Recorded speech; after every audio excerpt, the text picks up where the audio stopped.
Good afternoon, everybody, and welcome to this Sutta study with Dhammadharini.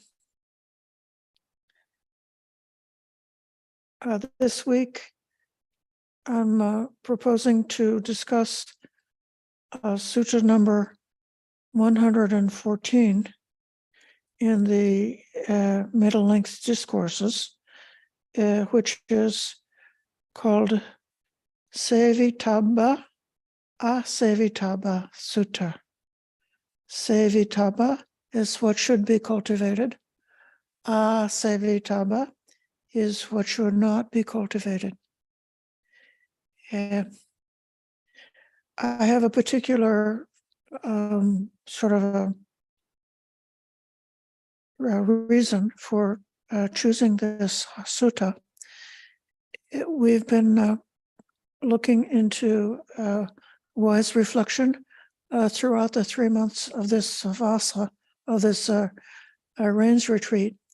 And this is the last opportunity that we have for sutta study during the rains retreat. I had been trying to bring us up to the mindful reflection on the states of mind. So in addition to being aware of the requisites which we use and using them for the right purposes, in addition to being aware of the actions we're about to do, the words we're about to speak, and the thoughts that we're about to think, and whether these things are harmful or harmless to our own self and to others around us, and then to proceed accordingly. So these are aspects of this right reflection, and it's not that very difficult to understand it. It's difficult or challenging to do it, and challenging to develop the habits of doing this reflection continuously as possible, from getting up at morning until going to bed at night, again and again, or perhaps continuously doing this reflection, which is, it's not like Manichaean dividing of reality into good and evil, but it is a suggestion at a more like subtle level to notice on this one criteria, that criteria being what's skillful or what's not skillful. Or you could say elsewhere it says cultivating what is bright or what is dark. And it includes things that are in line with basic morality, such as not killing or not stealing or harming anybody in that gross way. And then it also includes the practices of sense restraint, which have a beneficial effect of helping to calm the mind, to make the mind more capable of entering into deep meditation, to support equanimity, so that one has got a better opportunity to be able to see things as they really are, instead of seeing them in a biased or diluted way. Those are not absolute morality kinds of skill, but they are skill in terms of that which is beneficial. And the idea about that which is beneficial. There's another very interesting sort of a side note about this. You see, I'm laying out my theory before we read the sutta, so that one can pick out the points in the sutta that are in support of my theory. It's a sutta with a lot of repetitions. So then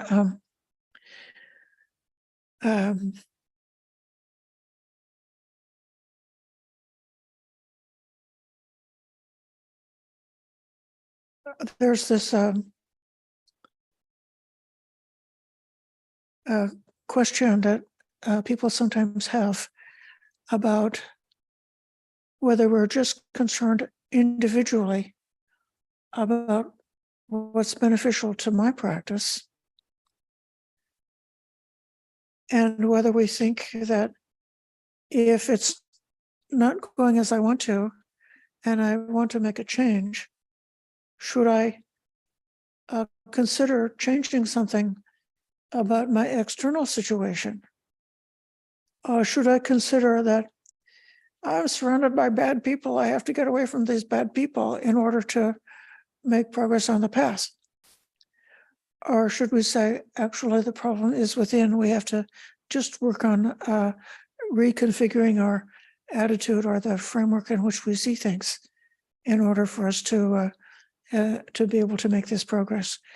And something that I notice in this sutta, that you see that in a few other places, it's not exactly talking about like karma in the sense that, like, I'm the owner of my karma, that this is my actions which are good for me, which bring gains for me, which are for my benefit, but instead it's speaking at a more generic or a more impersonal kind of level about those skillful or unskillful dhammas, or those factors or those things which support the growth of the skillful dhammas, the skillful factors, in which denourish or decrease the unskillful factors. And that includes what's within us. And it can also be experienced as being more impersonal, universal, and including both what's within and what's external. So what we cultivate, which is skillful for us, is also likely to have a spillover for what's beneficial to others. The Buddha is going to mention in a very brief way things that should be followed and what should not be followed. And then he mentions three groups of factors.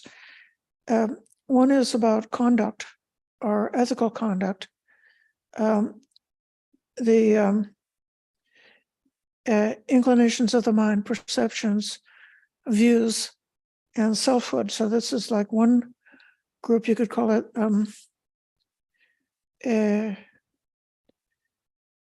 psychological, perhaps. And then the next group is the objects of the six senses. And then the third group is the requisites and dwelling places of the monk. So we have to then, as we read the sutta, we're going to consider how these three different, quite disparate groups of factors have got something in common. Now I'm going to share the screen so that we can read the sutta together.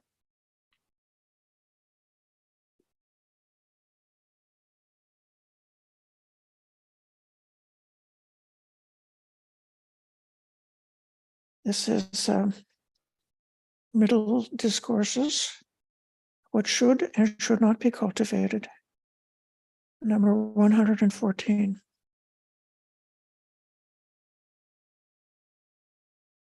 At one time, the Buddha was staying near Savatthi in Jeta's Grove in Ottapindaka's monastery. The Buddha addressed the mendicants, or the bhikkhus. Bhikkhus, Venerable Sir, they replied, and the Buddha said, Bhikkhus, I will teach you the exposition of the teaching on what should and should not be cultivated.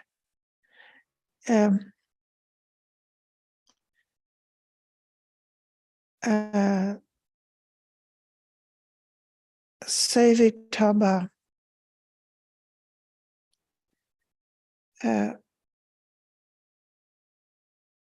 It also has a meaning of what you associate with, what you serve, what you make use of, or what you practice.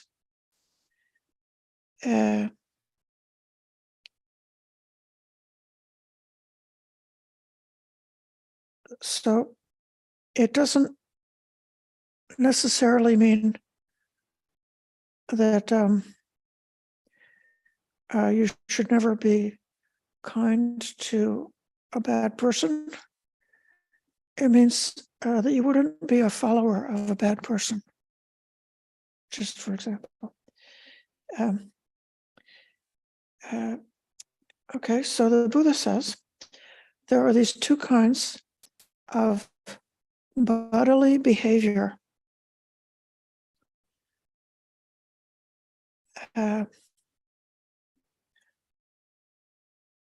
Samachara. Would one to be cultivated, one to be not cultivated.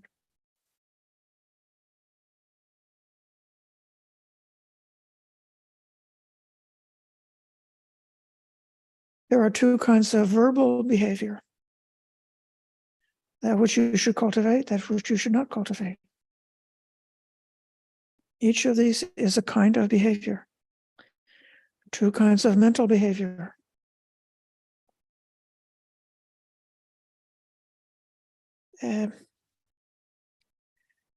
Two ways of giving rise to a thought.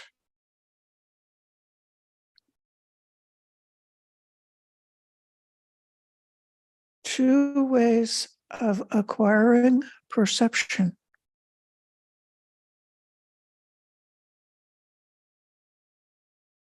Two ways of acquiring views.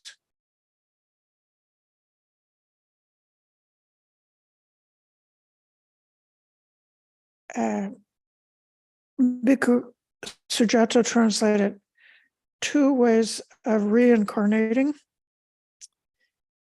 The Pali is Attabhava Patilabha. Two ways. Atta is self. Bhava is existence, and then Patilabha is gaining. So two ways of I shouldn't say atta as a self. I'd say two ways of gaining existence. Two ways of gaining existence in a certain realm of existence, like gaining existence in the angel realm, gaining existence in the animal realm, gaining existence in the human realm.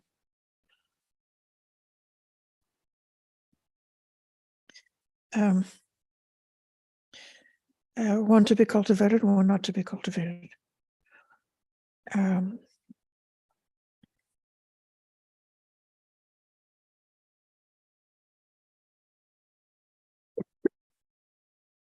Then Venerable Sariputta replies. Sariputta is the foremost bhikkhu for explaining in detail the meaning of the Buddha's teachings.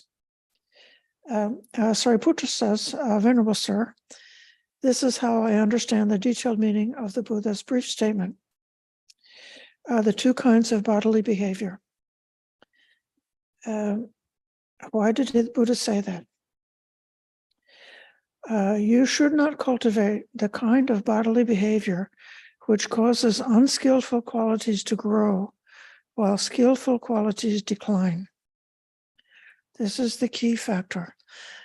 I want each of us to really understand that the compass is within us, that we have to be able to know for ourselves when the inner qualities, the good skillful qualities or the unskillful qualities, what's the state? Are they increasing or decreasing?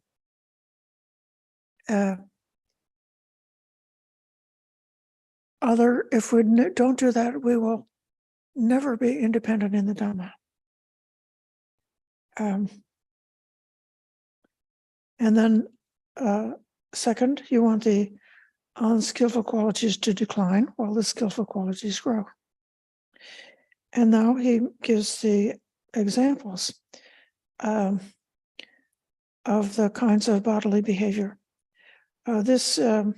These examples we also see in the very famous sutta in the Digha Nikaya, the fruits of renunciation, has got a very beautiful, inspiring, affirmative description in detail about these qualities. And this sutta has got some of the same language.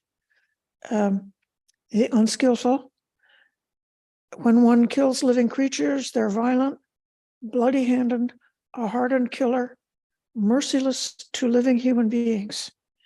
So this is a description of what's called virtue ethics. If you do a certain kind of deed, you become a certain kind of person. So by killing, you become a violent, bloody-handed, hardened killer.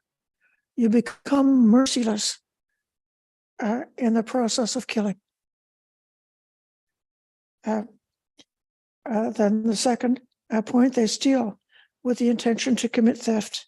They take the wealth or belonging of others from the village or the wilderness. They commit sexual misconduct.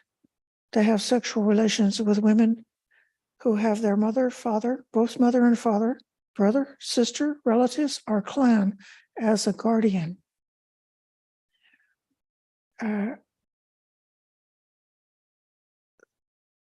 So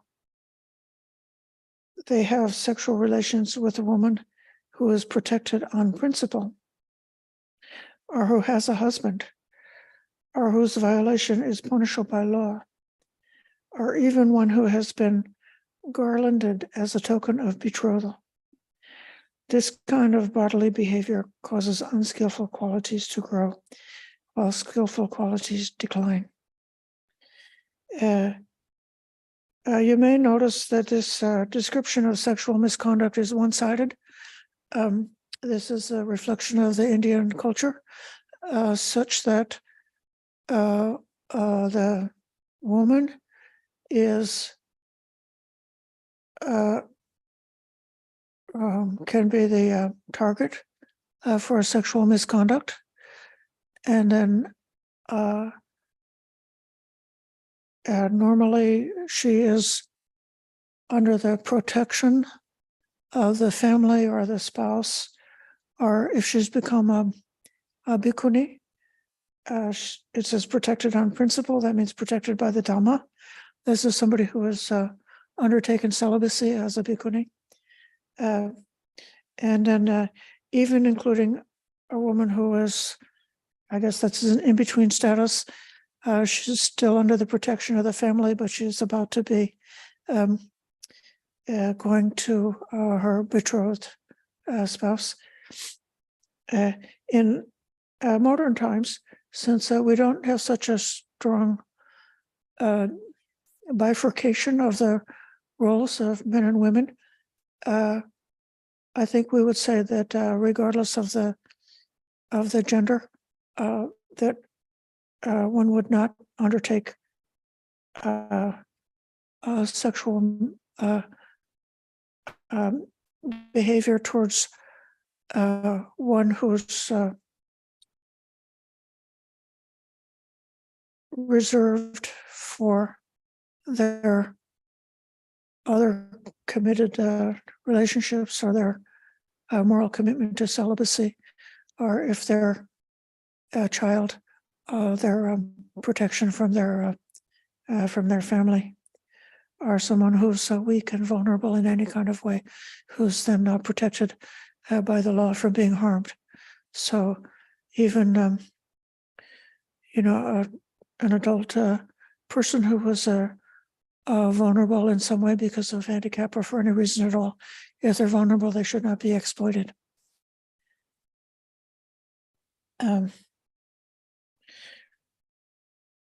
This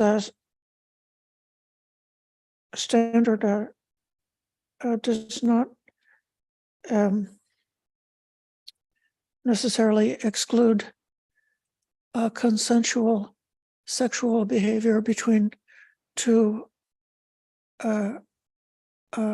independent adults who are capable of a choice and who can do so without violating any of the commitments or promises that they've made. Continuing on, this is just the affirmative description of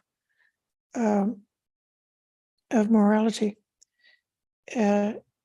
Giving up killing. They renounce their rod and sword, and then what kind of person do they become? They become a scrupulous and kind person, living full of compassion for all living beings. Giving up stealing. They don't, with intention, commit a theft, take the wealth or belonging of others from village or wilderness. And I could expand that to say that not stealing, one becomes a trustworthy kind of person, a contented person who doesn't need to take what's not given. I'm sorry, I apologize for making this jump.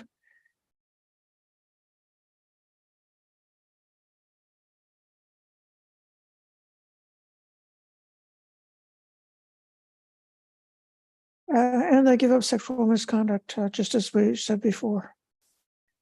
Then it speaks about the kinds of verbal behavior. And again, this is a very inspiring passage because it's a bit more specific than just saying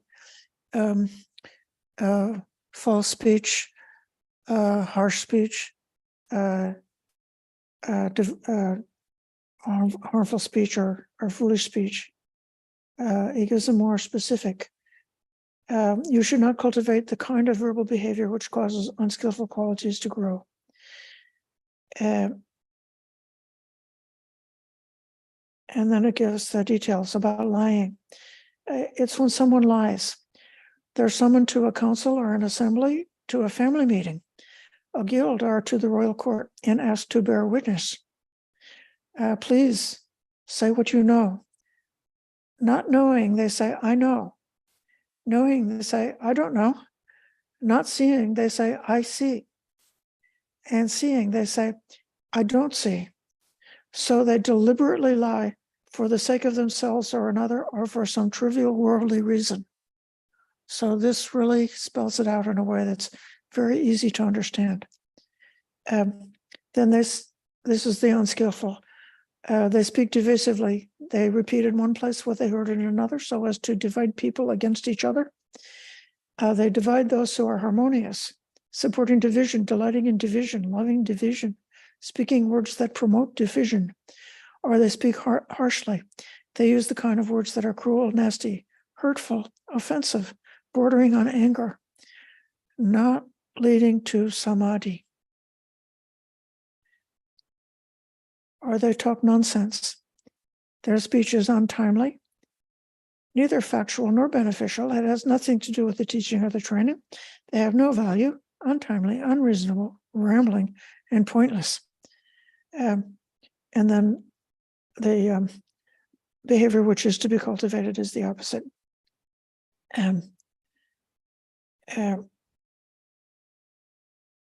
When they see, they say, I see. When they don't see, they say, I don't see. They give up divisive speech.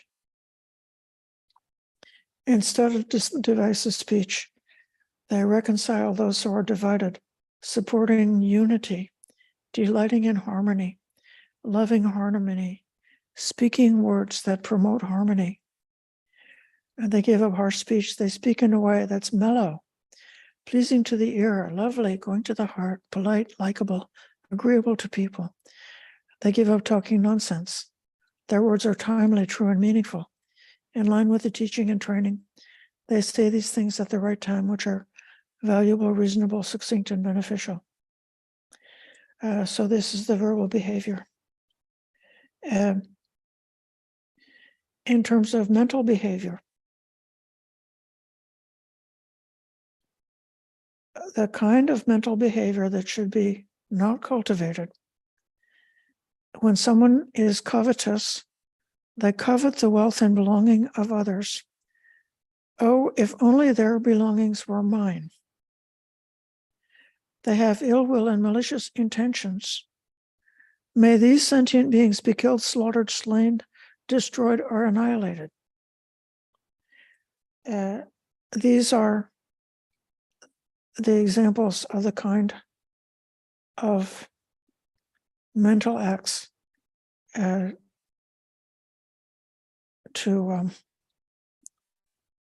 avoid, and those to be cultivated. They don't covet the wealth and belongings of another. And they have a kind heart with loving intentions. May these sentient beings live free from enmity and ill will, untroubled and happy.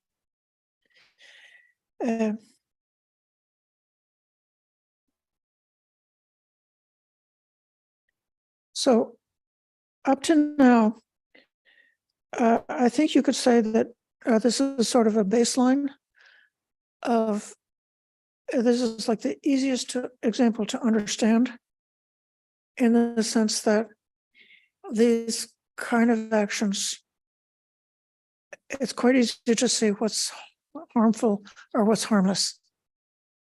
Then in the next set, it's a little bit less obvious, but if you try then extending the metaphor from the first group, you could think of these other kinds of mental behavior, or these other mental factors, to seeing which ones should be cultivated or how they should be cultivated.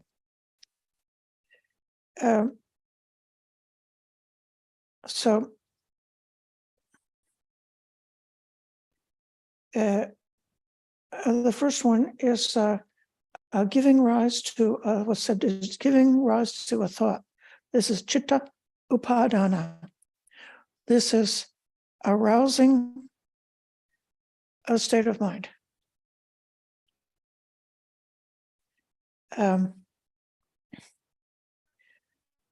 And we know as part of the step of the Noble Eightfold Path, which is about right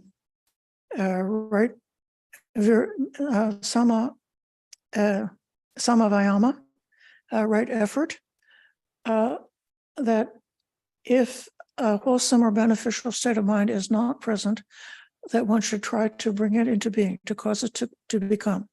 So if you have no love in your heart, if you have no kindness in your heart, if you have no contentment in your heart, if you have no energy, if you have no interest in investigating the Dhamma, if you have no mindfulness, if you have no equanimity, then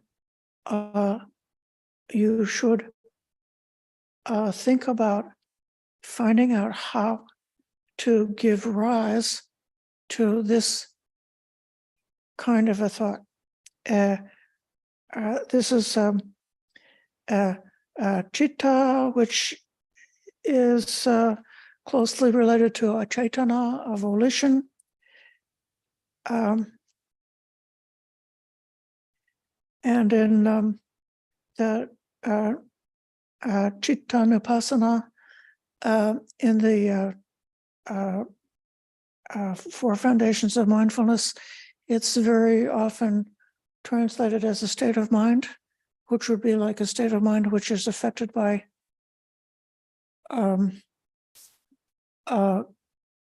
negative factors such as anger, are affected by positive anger factors such as the absence of anger.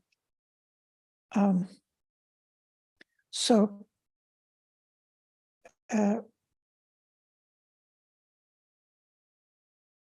you should give rise to thoughts that cause, you should not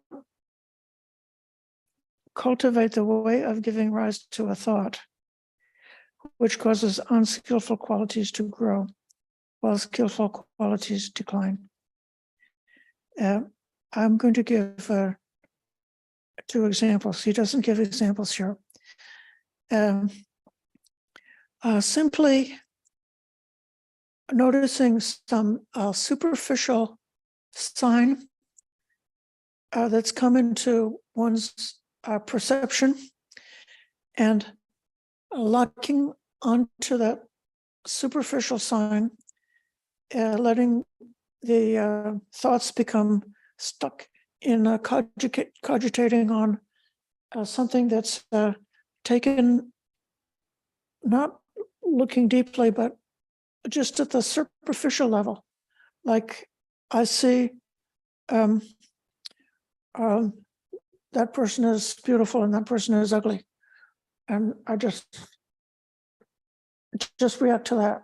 And then I am reacting with liking to look at the beautiful person and not wanting to look at the ugly person, or something like that. That just reacting at a superficial level, not looking deeply, not looking beyond.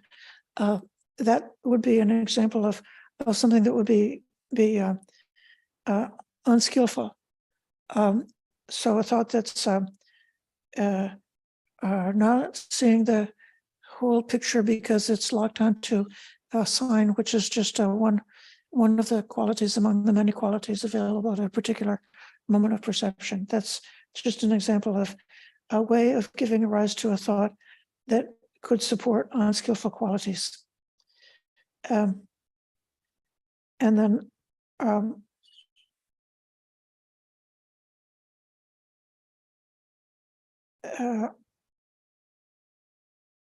the description given in the Sutta is referring to, in effect, the underlying qualities. When someone is covetous and live with their heart full of covetousness, this is the Chaitasa, is abhijja, covetous, sahagata. Saha is with going, so the heart or the intention is going with covetousness. So these 2 factors going together. Or if they're malicious, they live with their heart full of or accompanied by ill will, or they're hurtful and live with their heart intent on harm.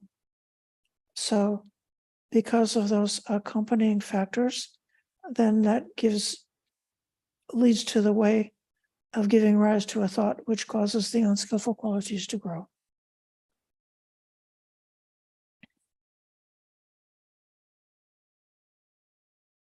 We see so many examples in which a person might have an unskillful way of thinking, and they justify it by making excuses and saying, I have to be greedy for this because it's good for me, or because I need it for some reason, or I have to be against that because it's bad, and therefore I have to hate it. And so this sutta is suggesting to examine more carefully, more closely, and to see like what's the result, what follows. If you think about hating things that are wrong and bad, what is it doing to your heart? is it making negative qualities to grow? Is it making you sick? I'm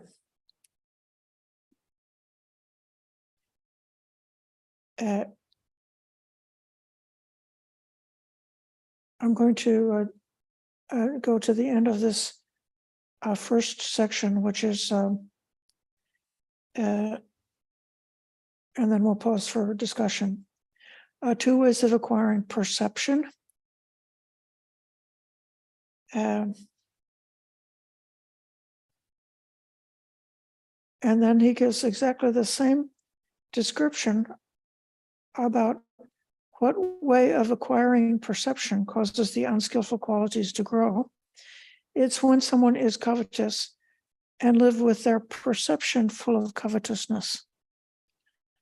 So these would be like a habit of the mind, or you could say an underlying tendency of the mind, or you could say that it's related to a delusion or distortions of perception. So if as a result of the distorted perceptions, you would perceive something which is really painful and you perceive it as being pleasant, or something which is really pleasant, you perceive it as being painful,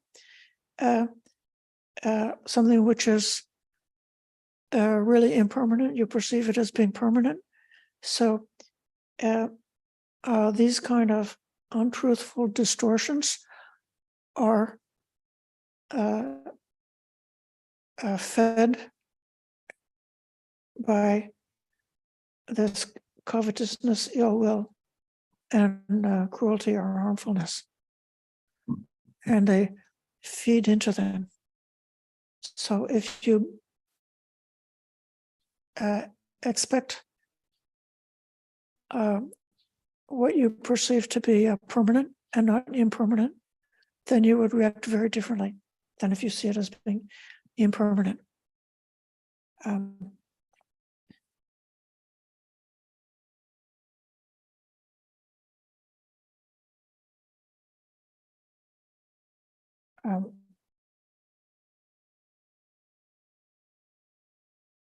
So seeing things the way you see them, like what is your picture of the world that you have, your concept of what this world is like. If I think the world is a mess, it's full of evil and danger, and I am in danger, I'm threatened, it's unsafe, I need to protect myself because the world is so dangerous, something like that. That's it's a web of expectations, and then you find a lot of perceptions that support those expectations. And that, I would suggest, is not the kind of perception that would cause an increase of these qualities of contentment, goodwill, and kindness. But if your concept of the world is all things are impermanent, whatever we cling to in samsara is will be a disappointing and give rise to dukkha. And there's no self in any Dhamma. If that's the set of the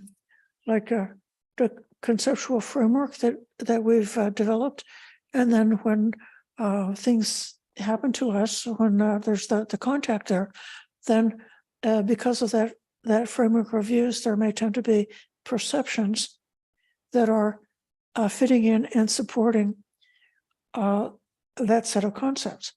And so if something unpleasant happens, and then you have the perception, oh, this is impermanent, this is not personal, it's impersonal process, then it's much more likely that the perception is arising that supports contentment.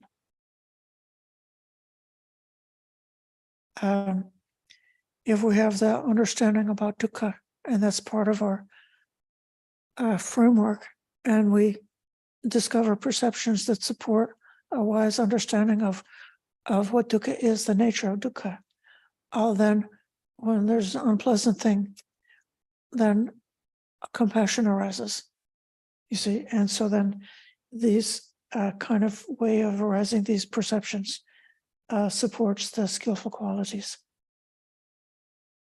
And then the last in this section, and next to last, it's the same idea, acquiring views. I think I already anticipated that when I spoke about having a conceptual framework in terms of seeing the world as being permanent or impermanent, dukkha or not dukkha, or not supposed to be dukkha, or something like that. And then we have the views. This section is really interesting because this gives a detailed description. We've seen it elsewhere in other suttas about the kind of wrong view which causes unskillful qualities to increase. If there is the view, there's no meaning in giving sacrifice or offerings. There's no fruit or result of good and bad deeds. There's no afterlife. There's no such thing as mother and father, or beings that are reborn spontaneously. And there's no ascetic or Brahmin who is rightly comported and rightly practiced, who describes, it says, the afterlife, the other world, after realizing it with their own insight. So this teaching is the teaching about causation, the teaching about karma, that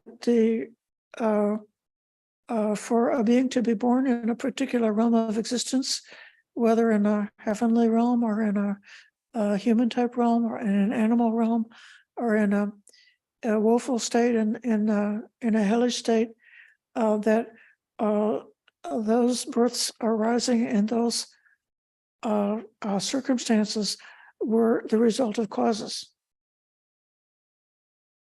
And this giving, sacrifice, and offerings is referring to trying to set up the causes that are supportive to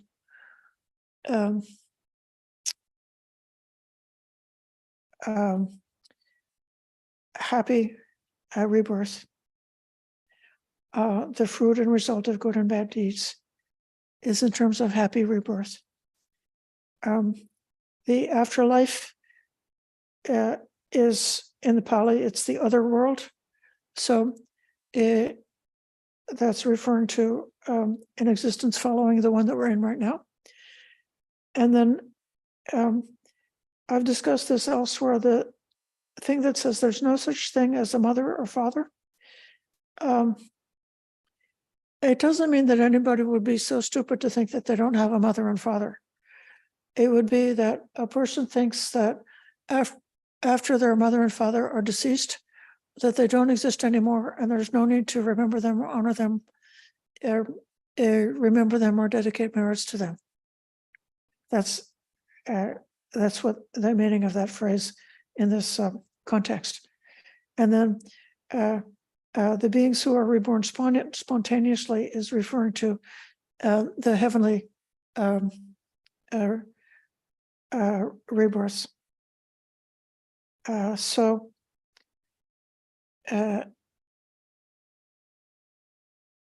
this sutta is not addressing to the kind of motivations or what we are cultivating if we have our intentions set towards nibbana, towards setting up the kind of causation which is not the causation leading to subsequent birth.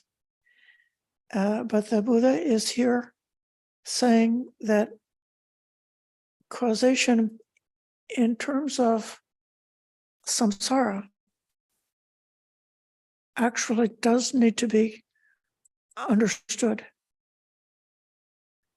This is why I have personally come more and more to feel like it's quite significant that in several suttas, the Buddha first teaches the student about heaven and then teaches them about the limitations or the danger in heaven, in the sense that heaven is impermanent, that it still is not the final answer. And the reason for that is that people who are bound, who are living, are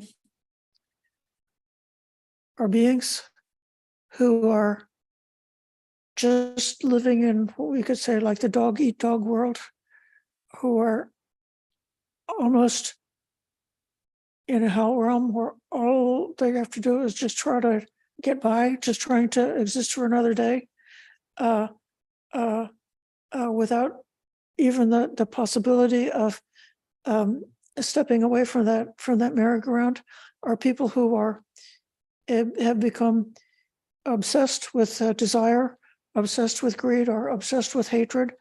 People who are actively practicing hatred, actively practicing harm. People who think that to harm other beings, if they're like harming the enemies, that would be a good thing, or that if they're harming animals, that would be a good thing. People who are so deluded and backwards are really in danger, and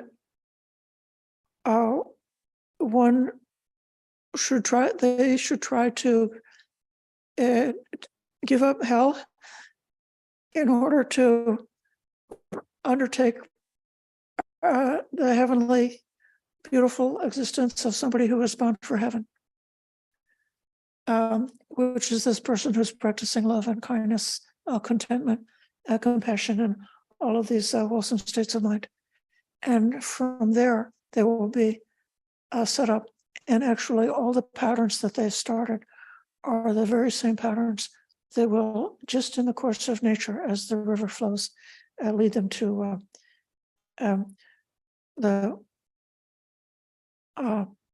be able to comprehend the Four Noble Truths and eventually to arrive at cessation.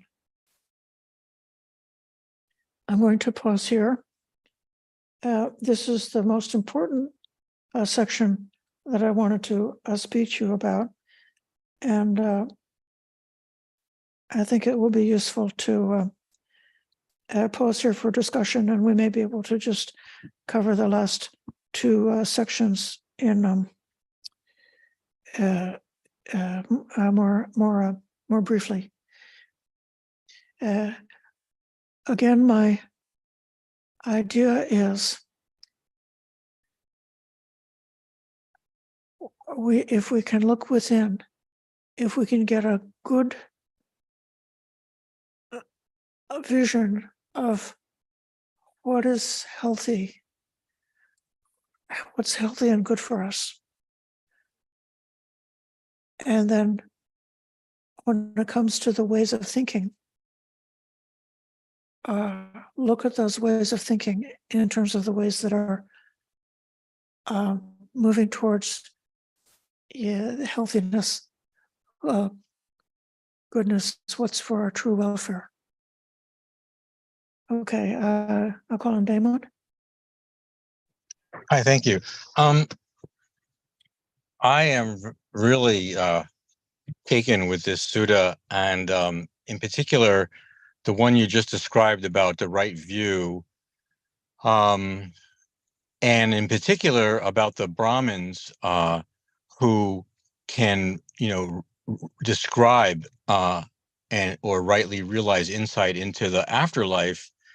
And I would wonder is there any, for further reading on this, are there any other suttas or Buddhist writings that actually have the descriptions more explicitly of the afterlife, like maybe in Jataka tales or Abhidhamma.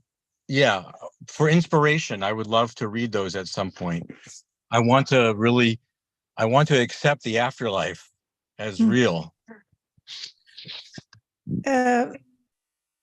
Well, the one that others may have suggestions after this, in terms of the in the Digha Nikaya, there are several suttas that are very inspiring in that way.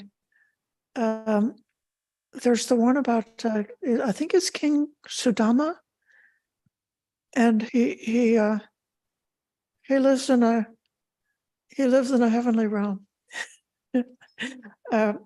It's a metaphor. It's a castle, which has all different colors of jewels and gems, and the trees have all different colors of jewels and gems, and the rooms have all different colors of jewels and gems, and he creates a bathing pond with different colors of jewels and gems on the steps and the balustrades, and he invites the visitors to come and bathe themselves, and he gives food and jewels and gems to the visitors, and he does all of these things. He's like so heavenly because but then he meditates and he remembers this is impermanent. So that's one sutta. Others, as we go along, might think of other suttas. There's another sutta. If you Google hell, I can send you a link later. I subscribe to something called Reading Faithfully, which publishes sutta selections every day. You get a little email with some part of a sutta in it. And this month they're on the topic of hell. So if you want to know about hell, you can subscribe to Reading Faithfully. Thank you. Okay. And read those. Okay. I call on Sharanya. Good morning. Good afternoon, Ayya. That was a wonderful talk. And I wanted to share two things. I'm going to start with the one that is something that maybe is hard for me to speak about. And that is that when I make dana, maybe after a retreat or even otherwise, and I notice it doesn't happen with the smaller amounts, but when I make a big dana, I'm filled with joy at the moment I make it. But afterward, I suppose there's some regret. There's some, doubt about, oh, did I give too much? Or what's my husband going to say? Or you just get the idea from other people that it's stupid to be doing this, or the idea that somehow I could have given less and still gotten the merit. I mean, these are all thoughts. I mean, this last one was something I just reflected on today. But I just hate it that I go through this up and down when it comes to my charity work, not just charity work, but also any kind of giving in terms of monetary stuff and in larger amounts.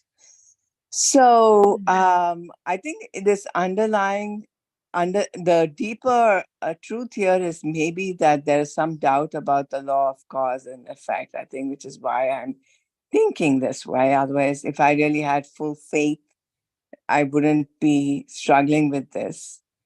So I don't know, is there any way for me to work on this and get better at this in terms of cultivating more wholesome thoughts and attitudes towards giving? I think it also reflects partly on my own fear of not having enough, not now because I have a job, but maybe 30 years from now. So it's a lot of things.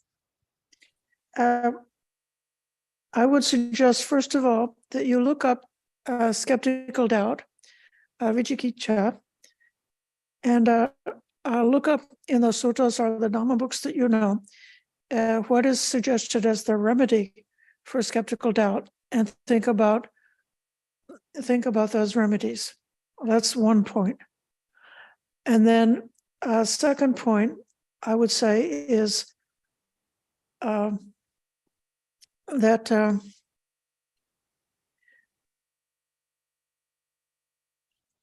it's like when a hindrance has come up, like this is the experiment or the investigation that's being presented to you to discover the answer, and it's very important that you discover it. So then, instead of telling you like you shouldn't feel that way, I would like to invite you to investigate more closely.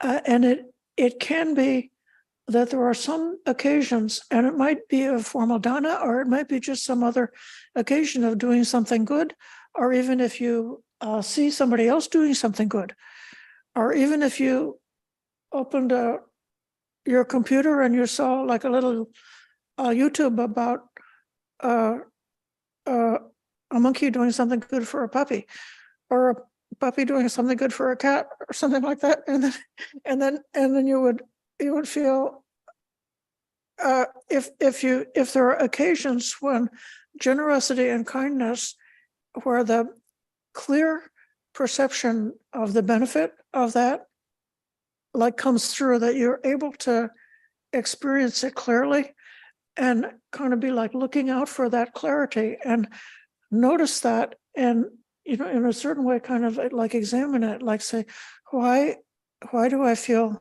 this clarity right now? And then, having noticed that, how can I expand that or cultivate that or have something like that? So then when doing a dana, we always predict or expect that when you decide to do the dana, you should feel happy, and then while you're doing the shopping or organizing it, you should feel happy, and then once you've given the dana, you feel happy, and then afterwards, when you remember having done the dana, you should feel happy again. So like in the three different times, the before, during, and after, or three different kinds of happiness, or three different periods of happiness, it just I could speculate that different reasons why it's like on the roller coaster, every high has got a following low, and if the giving the dana is like the peak of the roller coaster, and then naturally your mood sort of like falls a bit after that, and then there's like a disappointment because like the emotional reward is not there in that same way, but the merits it's not really an emotional thing. So I don't know if it's when I say look within, I don't mean that you're just supposed to be emotional. I mean you should really be looking within at the wholesome mental states, which is something that's much more clear than just like emotional loving it or emotional hating it or something like that. So I would just suggest more investigation, and also to study the Dhamma and study and learn more about dana, the qualities of skillful dana, and learn more about the hindrance of skeptical doubt. Thank you, Ayya. The second thing I wanted to say was, when you started off, you talked about some of the common cognitions we have, like, I need to get rid of these, I'm surrounded by bad people and I need to get rid of these bad people in order to develop spiritual, and a couple of other sentences that you said. I thought that was spot on. So. Okay, thank you. Richard.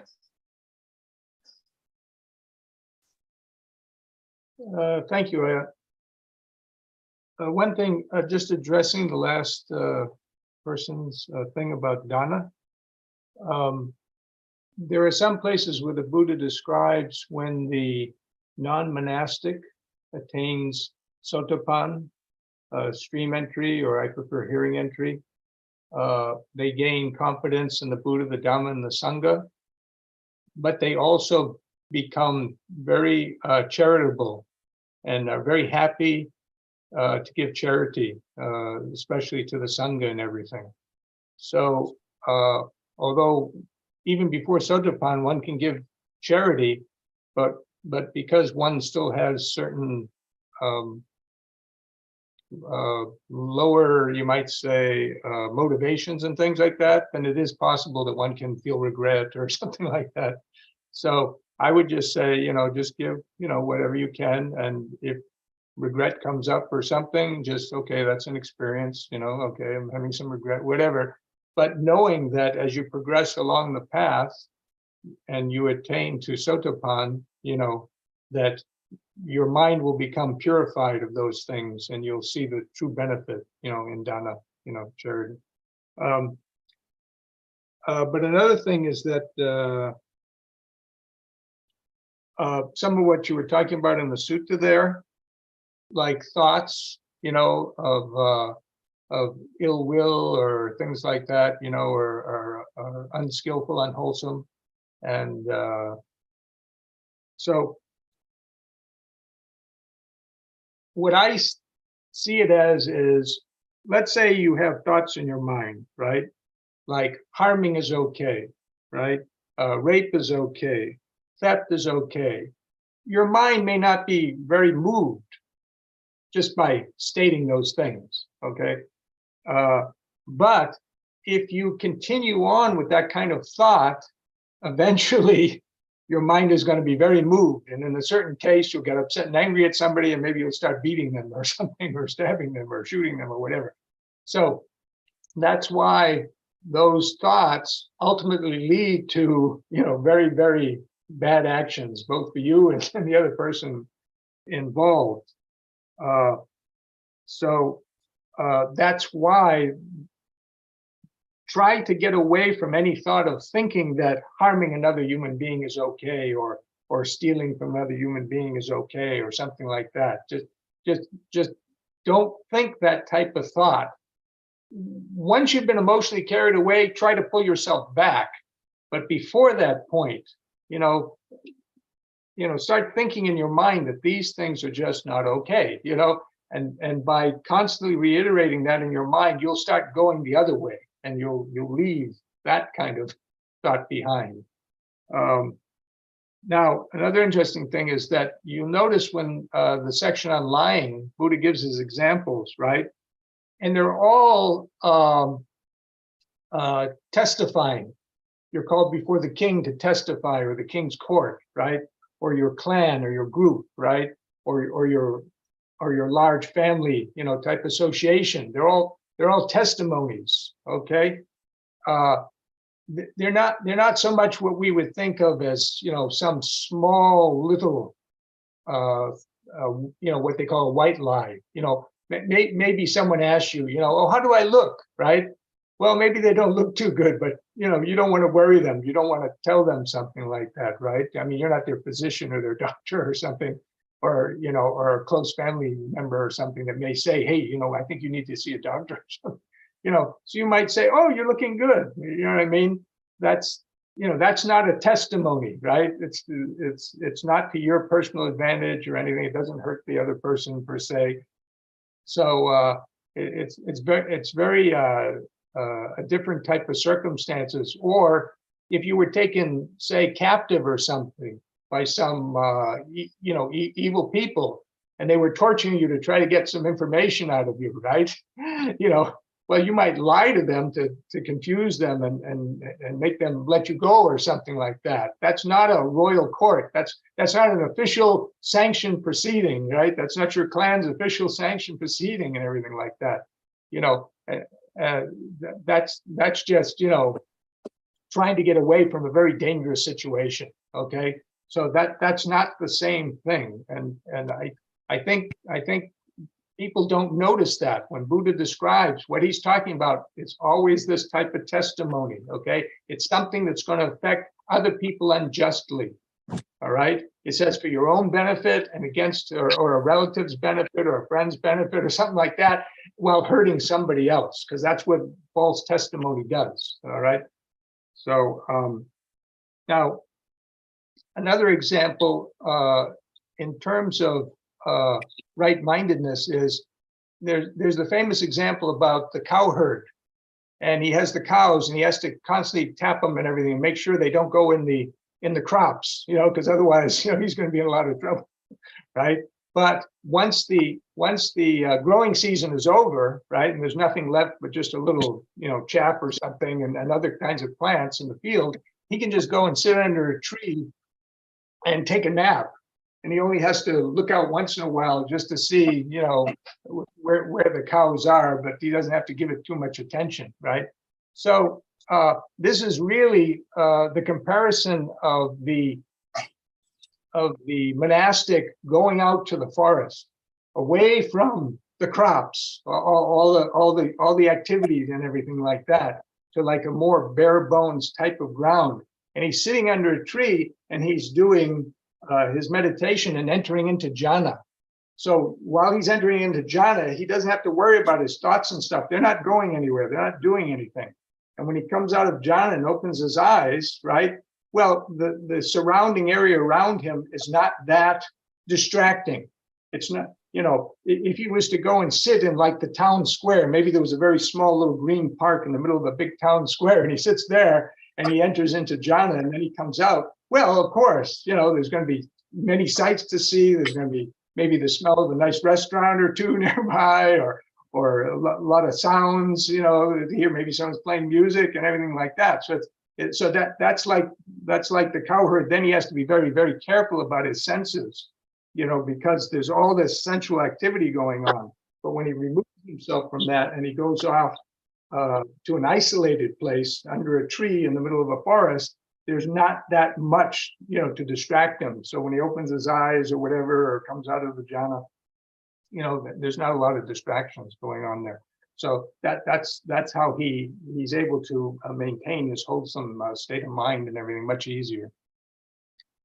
Anyways, I just those are just the things that came to me while you were talking. Thank you very much for listening. Richard, you have anticipated the last sections of the sutta, which I'm going to just touch on very briefly. The one is about the different kinds of sense contact, and the last one is about the different types of requisites.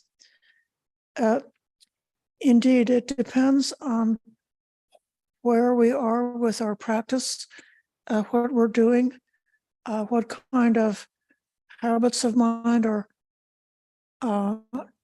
tendencies have been cultivated by us, and what our aspirations are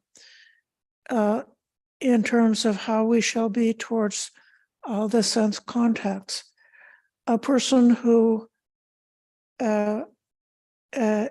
is ready to cultivate samadhi, then the Buddha recommends actually going away from extremely diverse, noisy sensory contact into a secluded place to be supportive for developing that meditation. Then it can be that at other times, depending on what one has accomplished and what one has developed, that one is able to go, as Richard said, to the middle of the town square, or to be invited to a dana at the king's palace, where there are, so many beautiful courtly aristocrats and so much extremely delicious, kinds of food being offered. So a lot of different sensory contacts. But if one is, cultivated the noble factors or the noble attainments, then because of the absence of greed, the absence of craving, the absence of clinging, then those sense contacts would not be causing the arousal of unskillful states of mind. So the mind will not be disturbed because the mind is not grasping after anything at all in the world. So no aversion would be aroused, no greed would be aroused. One would be safe wherever they go. So then we have to be able to evaluate where we're at and how much we can take. Even somebody might say, being in living in the city, having a certain kind of job or something like that, it's too much that they're just not able to get started, that they're not able to go forward in their practice. And they might choose to opt out and to go to a much more simplified type of a lifestyle, even if they're not earning as much money. But in a more simplified life, their practice is able to develop more. Likewise, in terms of the requisites, we have the particular reflection that we're supposed to do about the way we use the basic requisites that we have to take. We have to use food. We have to wear clothing. We have to live in a house, not out in the open air. And we have to take medicine when the body is ill. So if we do those things in support of the holy life, but without being for increasing pleasure and delight, our worldly aims. There's a similar sutta to this, which is about where a person should choose to live. This is for a monk. It says, if a monk is at a particular monastery, and at that monastery, the unwholesome Dhamma is increasing, and the wholesome Dhamma is decreasing, they should leave that monastery and go to a different monastery. It doesn't mean that the first monastery was bad, necessarily. It could be a bad monastery with teachers who are not really awakened, who are misrepresenting the Dhamma, and that's the reason why it's a harmful place to live. But it could also be just that it's not matching what a person needs for the level that they're at, the character and temperament that they're at, and what they need to develop. So for some people, doing a lot of service and just giving and practicing generosity, like, as I've been doing this Vasa, in terms of, I give you a lot of teaching, so I do this service. This is my generosity, and it's quite good for me. So I'm growing in the Dhamma as a result of being in a place, in a situation, to practice generosity in that way. There might be other monasteries where they are just focused on meditation, and it's like being on a very long meditation retreat, and you're just supposed to, listen to the Dhamma and do a few chores and practice the formal cushion meditation practice or something like that. Or it could be a different monastery is very learned, and they are interested in scholarship and encouraging reading and study. And it could be that another monastery is anti-intellectual and they discourage reading and just want you to go for like direct experience and not to be getting so intellectual and conceptual about it.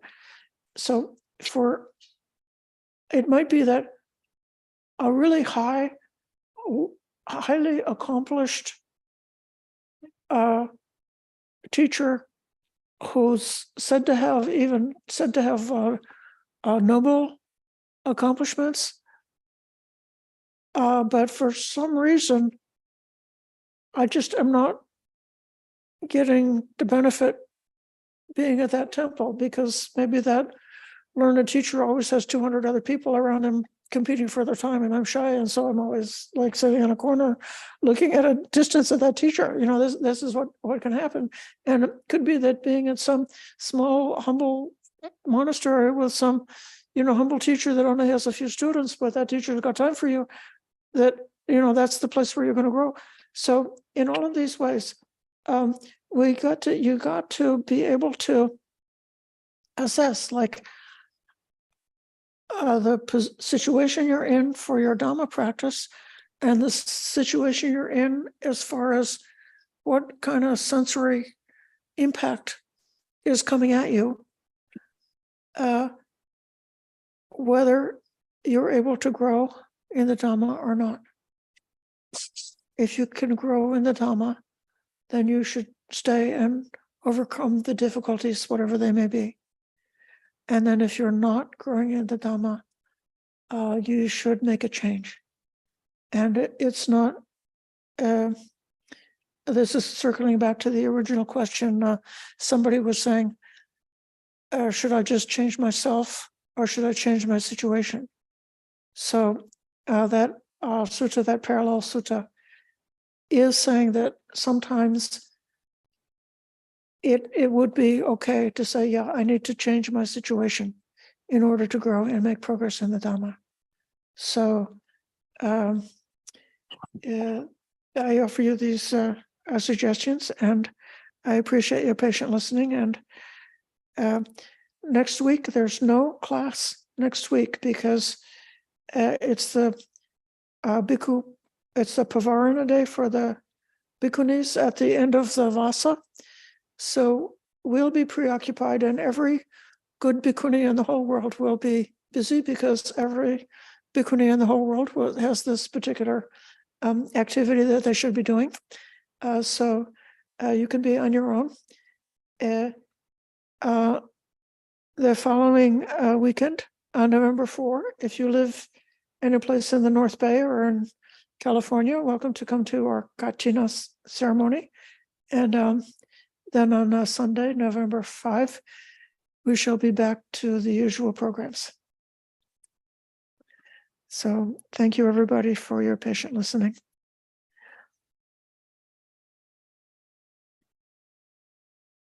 Thank you, Ayya.